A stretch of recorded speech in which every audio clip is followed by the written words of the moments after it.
I saw the face of the devil.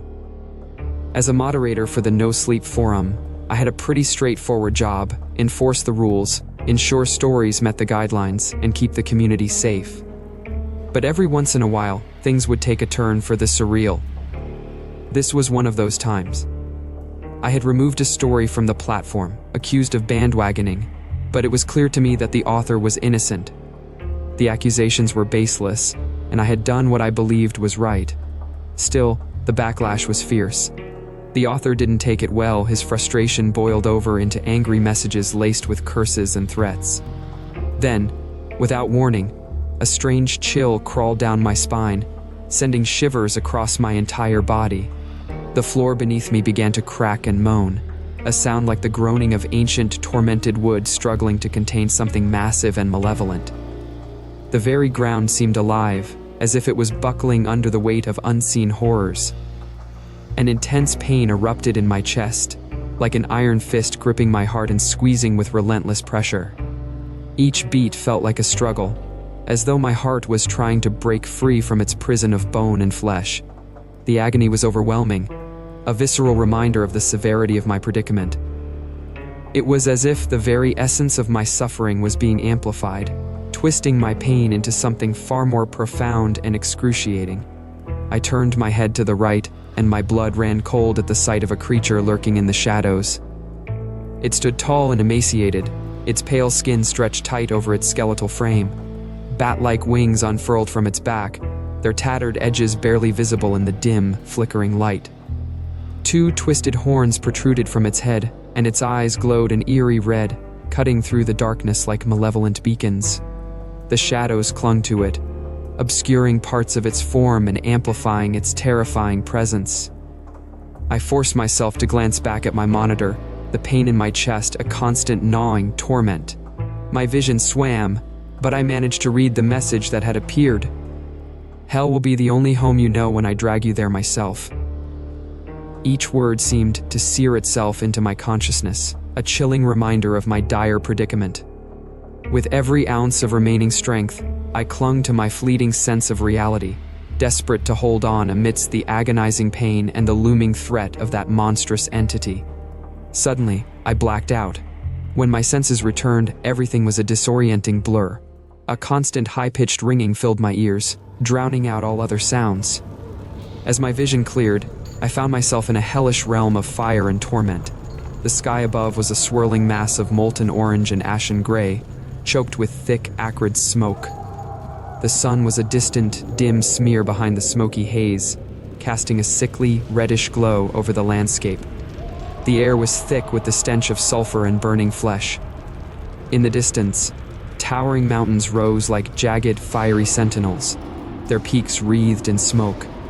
Rivers of lava flowed down their sides, glowing with an intense, searing light. The lava hissed and bubbled as it carved fiery veins into the scorched earth, its surface intermittently exploding into bursts of molten fire. People were scrambling in every direction, their screams and desperate cries echoing through the infernal chaos. They were being hunted by monstrous creatures that prowled the land with relentless hunger, and creatures all around drowning them in fire and flames. The screamers were among the most terrifying. These gaunt, skeletal beings had long, spindly limbs and mouths that gaped open unnaturally wide. Their eyes were hollow sockets glowing with an eerie green light. The sound of their high-pitched wails pierced the air, driving those who heard it to the brink of madness. Their bony fingers reached out, leaving scorched marks on anyone unfortunate enough to be touched. Then there were the chained fiends. These creatures were grotesque, their bodies bound by thick, iron chains that clanged and rattled with every movement.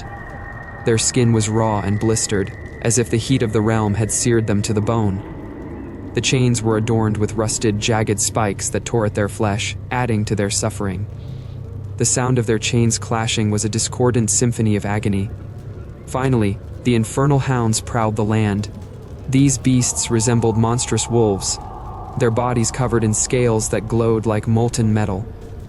Their fur was patchy and burned away in places, revealing charred skin underneath.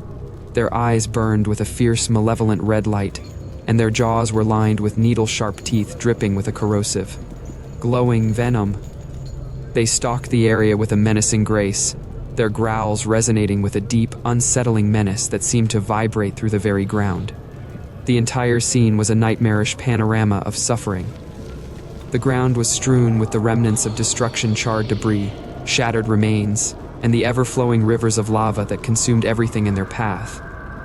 The torment was not just physical but seemed to seep into the very essence of existence, creating a relentless cycle of anguish in this infernal landscape.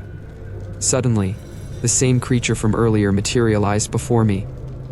It moved with an unsettling grace, its bat-like wings folding and unfolding with each step, while its tail swayed rhythmically. Its face was a grotesque mask of malice, diabolical and horrifying.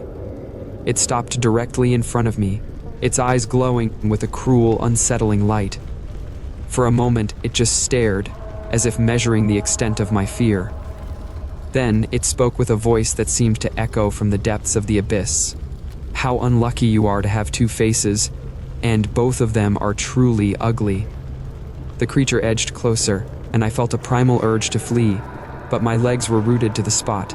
It lifted a slender finger, its sharp nail gleaming wickedly. With deliberate, almost leisurely slowness, it dragged the nail across my face, slicing through my skin and leaving a long, burning cut. The pain was immediate and excruciating, a searing reminder of its cruelty. "Something for you to remember when you wake up," it said with chilling nonchalance. "What the hell are you?" I managed to stammer, my voice barely a whisper. The creature regarded me for a moment, then tilted its head slightly in amusement, a small, sinister smile curling its lips. "I'm the devil," it said, the words dripping with malevolence.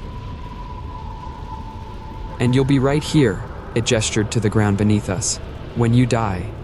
You'll see this pretty face," it said with a grin that oozed wicked delight, "while we rip you apart piece by piece." With that, the devil raised its hand slowly. In a snap of its fingers, everything around me dissolved into darkness. When I woke, I found myself back at my desk, and the monitor was still on, left on the message where I spoke with the writer earlier, my face stinging where the cut should have been.